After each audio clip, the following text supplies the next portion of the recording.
할렐루야. 예수님이 유대 종교 지도자들을 7번 화 있을진저라고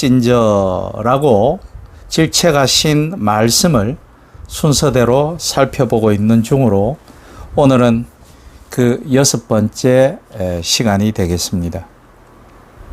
오늘의 설교 제목은 하나님을 사랑하라이며, 역시 본문은 마태복음 23장 27절로 28절의 말씀으로 설교를 드리고자 합니다. 먼저 본문을 봉독해 드리죠. 화 있을진저 외식하는 서기관들과 바리새인들이여, 회칠한 무덤 같으니 겉으로는 아름답게 보이나 그 안에는 죽은 사람의 뼈와 모든 더러운 것이 가득하도다. 이와 같이 너희도 겉으로는 사람에게 옳게 보이되 안으로는 외식과 불법이 가득하도다. 아멘. 오늘 본문은 안은 깨끗하지 않은데 겉만 깨끗한 척 한다는 5번째의 주님의 질책과 동일한 맥락인 것처럼 보이지만, 자세히 살피면 5번째의 그 질책의 말씀보다는 좀 더 확장된 의미를 지적하고 계심을 알 수 있습니다. 주님은 그들 서기관들과 바리새인들에게 회칠한 무덤이라고 비유하셨습니다. 예수님은 아시다시피 아리마대 요셉의 가족 묘지에 장사되셨죠. 이는 부유한 계층들이 애용한 굴매장법이고, 본문에서 말하고 있는 무덤은 길가나 들판에 평토장한 무덤을 말합니다. 평토장한 무덤은 보이지 않는 무덤을 말하는 거죠. 즉, 땅과 같이 평평하게 그 장사를 지냈기 때문에 사람들이 언뜻 보아서는 알 수가 없다라는 의미입니다. 이 평토장한 무덤들은 유월절이 가까울 때 사내들인 공회에서 사람들을 보내어 회칠을 하여 그 자리가 무덤인 것을 표시한다고 합니다. 민수기 19장 16절에서 시체와 뼈는 물론 무덤을 만져도 7일간 부정한 것으로 규정되어 있습니다. 평토장한 것을 사람이 모르고 밟고 지나갈 수 있기 때문이죠. 비가 많이 오거나 농지를 경작하다 보면 흙이 벗겨져 뼈가 노출되어서 부지 중에 시체를 사람들이 접촉할 수도 있습니다. 그래서 반드시 평토장 무덤에는 회칠하도록 되어 있습니다. 이는 무덤을 멋지게 치장하려는 것보다는 지나는 사람들에게 부지 중에 그 무덤과 접촉을 하지 않게 하여 그가 부정하게 하나님의 은혜에 참여하지 못하게 되는 것을 막으려는 목적이 있었습니다. 예수님이 바리새인과 서기관들을 회칠한 무덤에 비유한 것이 단순히 위선적이라는 차원을 넘어서는 말씀을 하십니다. 회칠한 것은 겉으로 드러난 행동을 말합니다. 사람들로 율법을 잘 지키도록 관리 감독하는 역할에는 그들이 충실했다라는 거죠. 그러나 그것을 주님은 이렇게 말씀하십니다. 아름답게 보이나라고 말씀이죠. 5번째 화에선 서기관과 바리새인들에게 그렇게 된 원인이 그들의 안이 탐욕과 방탕으로 가득 찼기 때문이라고 하셨습니다. 그래서 먼저 안을 깨끗이 하라. 그리하면 겉도 깨끗하리라고 앞에 본문 26절에서 그들의 회개를 주님이 촉구하셨죠. 지금 6번째 질책구 중에선 그들을 회칠한 무덤이라고 부르십니다. 끝까지 완악하게 회개하지 않아 그 안이 썩어서 죽음의 추악한 냄새가 난다라는 것입니다. 그들의 말에는 생명을 도우는 말씀이 없다라는 거죠. 그들의 행동도 마찬가지라는 것입니다. 죽어 있다라는 겁니다. 그래서 썩고 추악한 냄새가 난다라는 것입니다. 그리고 그들이 생명 없는 죽음의 상태에서 생명으로 나아가지 못하는 이유를 28절에서 주님께서는 사람들에게 옳게 보이려 하기 때문이라고 지적하십니다. 사람들에게 좋게 보이려는 마음, 그것을 경제 심리학에서는 재화는 소유자의 자아를 반영한다라고 정의하고 있습니다. 제가 전직 경제학자라서 또 이런 말씀을 이 말씀을 읽다 보니 이 이론이 생각이 나서 말씀을 드립니다. 다시 말씀드리면 명품을 요즘은 사람들이 굉장히 남녀노소를 막론하고 명품을 굉장히 선호하려고 하는데요. 명품을 가지려는 심리적 욕구는 자신의 빈곤한 마음과 인성적 열등감을 감추고 타인들에게 자신의 겉모습이 남아 훌륭하거나 대단한 사람처럼 보이기 위한 것이라는 의미입니다. 유대 지도자들은 그래서 바른 믿음에서 멀어져 있는 자기들의 내면을, 그 열등감을 사람들이 알지 못하도록 외식적인 밖으로 드러나는 율법적인 신앙 행위에 치중한 것이죠. 선한 사마리아인의 비유에서 보듯이 길을 가다 강도를 만나 죽게 된 사람을 제사장과 레위인은 피해서 돌아가며 도와주지 않았습니다. 정결법에 의해 죽은 사람 또는 죽어가는 사람들, 환자들을 만지지 않으려고 했을 가능성이 있었습니다마는 그 정확한 원인을 성경이 설명하고 있지는 않지만 어쨌든 그들은 그만큼 사람의 생명보다는 그들의 구전 율법인 할라카를 엄격히 지키려 노력했습니다. 그들의 잘못된 신앙 행위는 도덕적, 종교적 헌신과 정성이 반드시 외적 결과물을 만들어내는 것을 중요하게 생각하는 결과론적이었기 때문입니다. 이를 윤리학에서 규칙 결과주의라고 하며 우리 속담에서는 꽝 잡는 게 매라고 일컫습니다. 교회당의 크기, 신자의 수, 교회 재정의 풍요로움에만 집착하는 것을 돌아보아야만 합니다.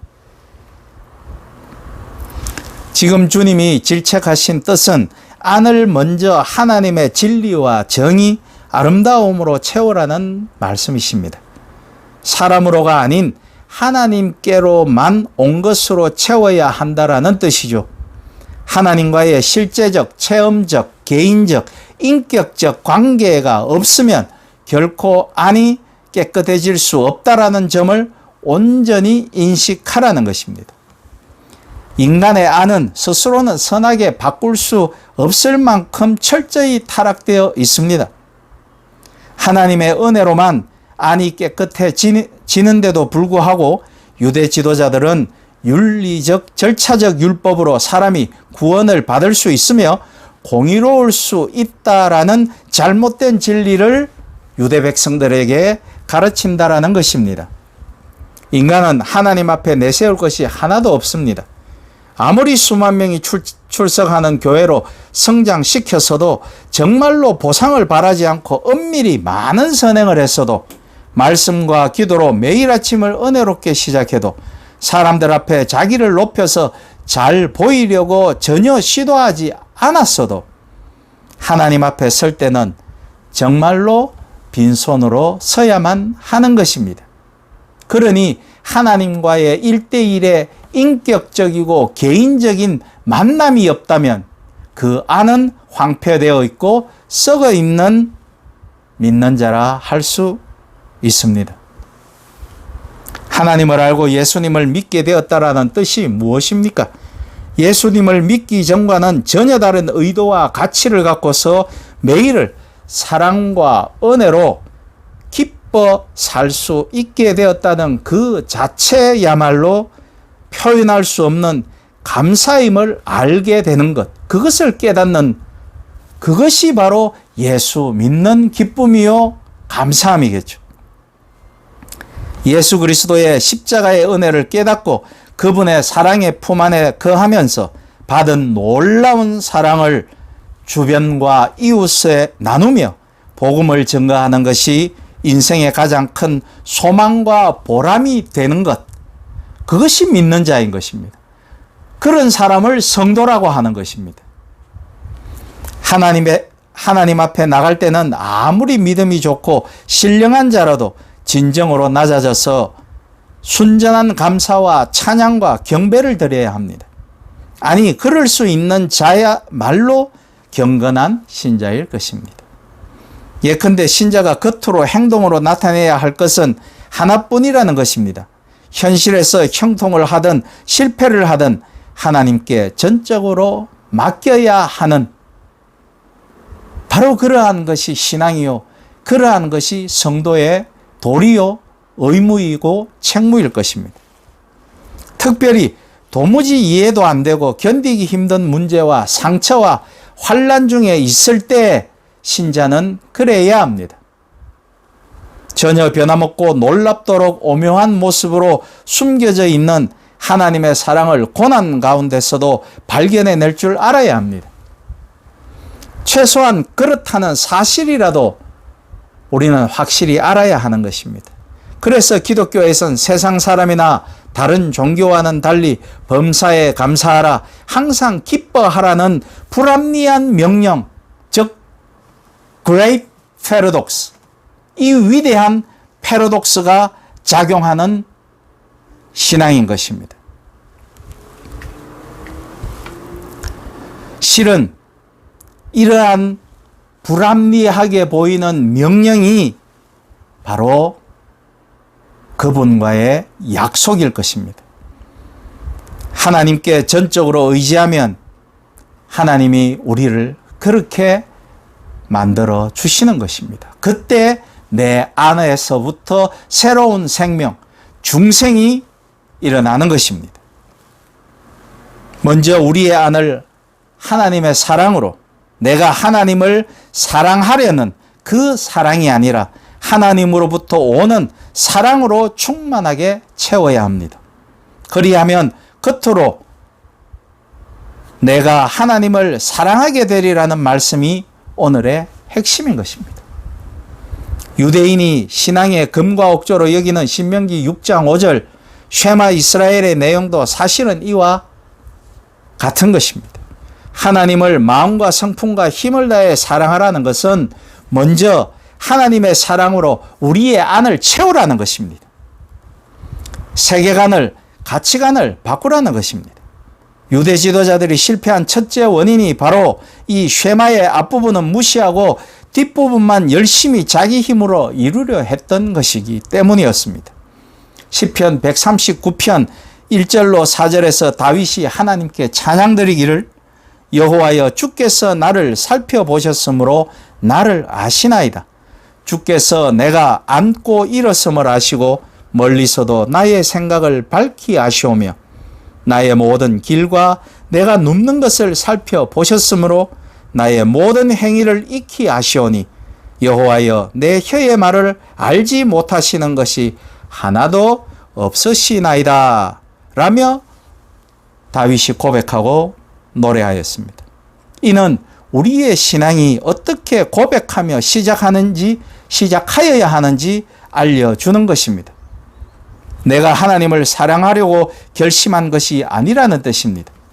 하나님은 나 개인을 속속들이 아시고 그것도 태초부터 예정하여 택하시고 당신의 완전하고 거룩한 계획 가운데서 지금부터 영원까지 사랑하고 계신다는 사실을 알게 된 것입니다.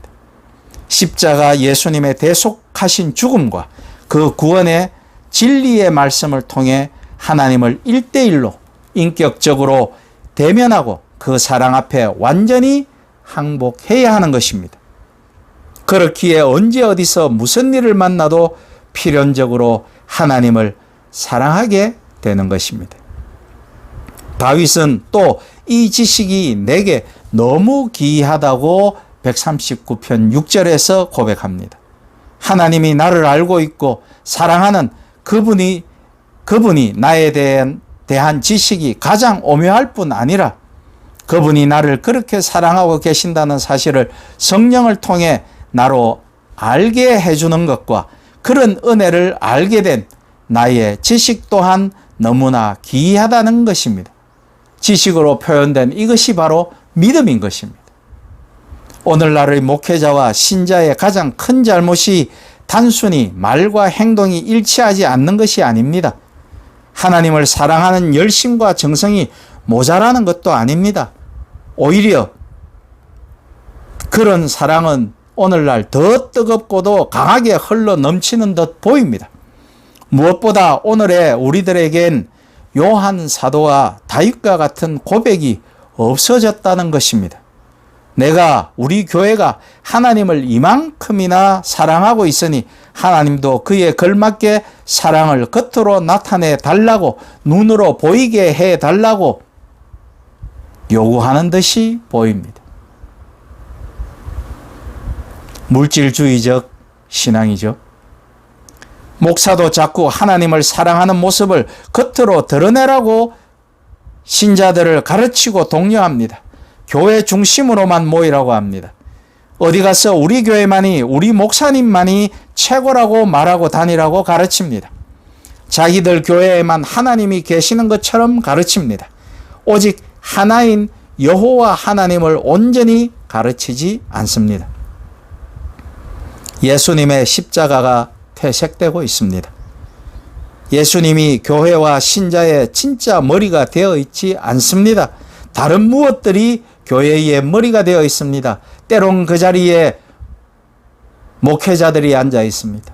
때론 그 자리에 물질이 앉아 있고 권력이 앉아 있습니다. 그러니 성령의 충만한 임재와 인도가 있을 리 만무합니다. 그러니 교회에서 신자들이 떠나가는 것입니다.